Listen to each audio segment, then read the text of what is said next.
Hello दोस्तों, welcome back to my YouTube channel Niharika math study में आपका स्वागत है। आज मैं आपको आपकी स्क्रीन के सामने दिखाई दे रहा होगा कक्षा 8वीं का जो मैथ है, जो 6.1 तक मैं आपको कंटिन्यू करवाते चला हूँ। इसका जो प्रश्न नंबर 2 है, प्रश्न नंबर 2 को मैं आज इसको यहाँ पर आपको कंटिन्यू करवाऊंगा। तो प्रश्न नंबर 2 के जो सवाल नंबर 5 है वो कंप्लीट हो चुके हैं।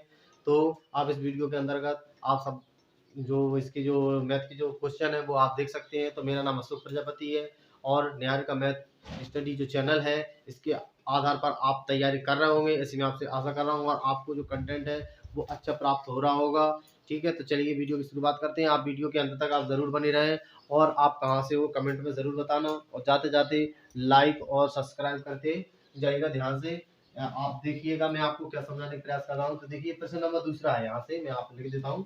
ये प्रश्न नंबर दूसरे के क्वेश्चन है। ठीक है, प्रश्न प्रश्न 2, ये प्रश्न 2 के क्वेश्चन है, तो ध्यान रखिएगा।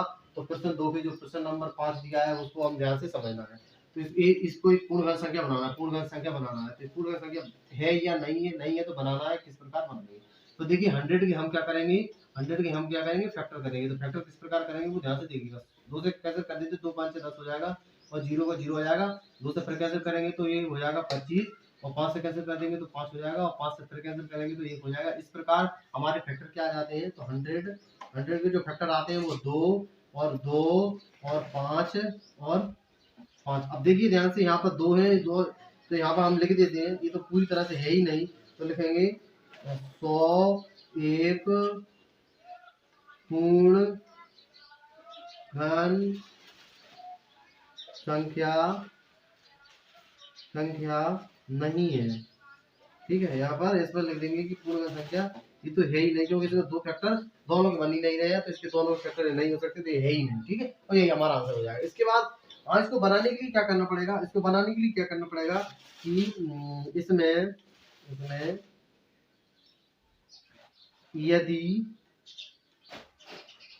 2 और एक 2 को और एक 5 का, 2 और 5 का गुणा कर दिया जाए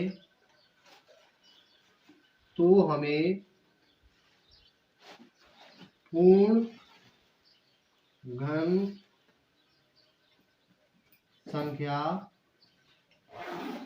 प्राप्त होगी।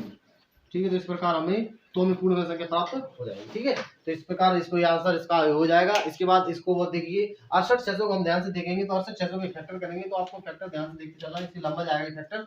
तो मैं यहाँ से लिख लेता हूँ, यहाँ पर 68 और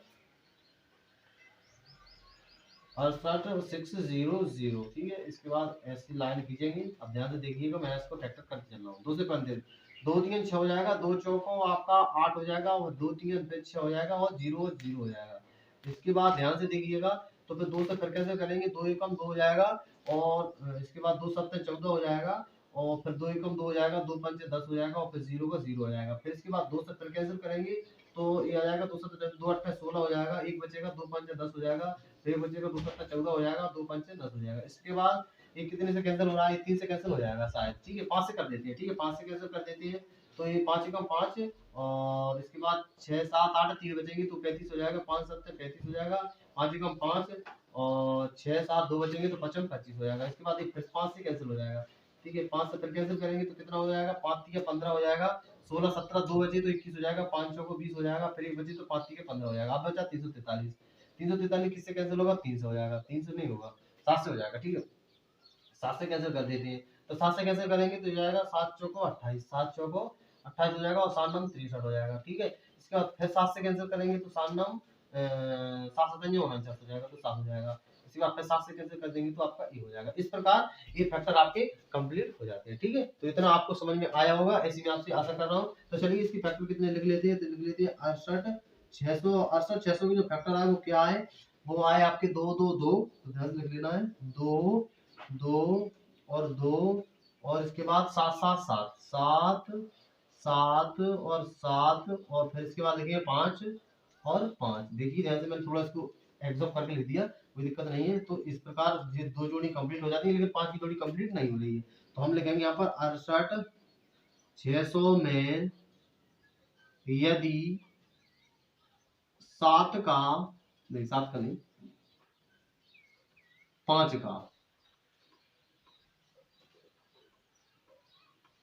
का गुणा कर दिया जाए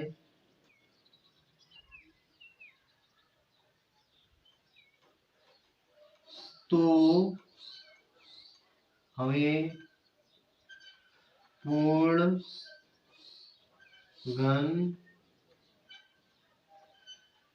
संख्या प्राप्त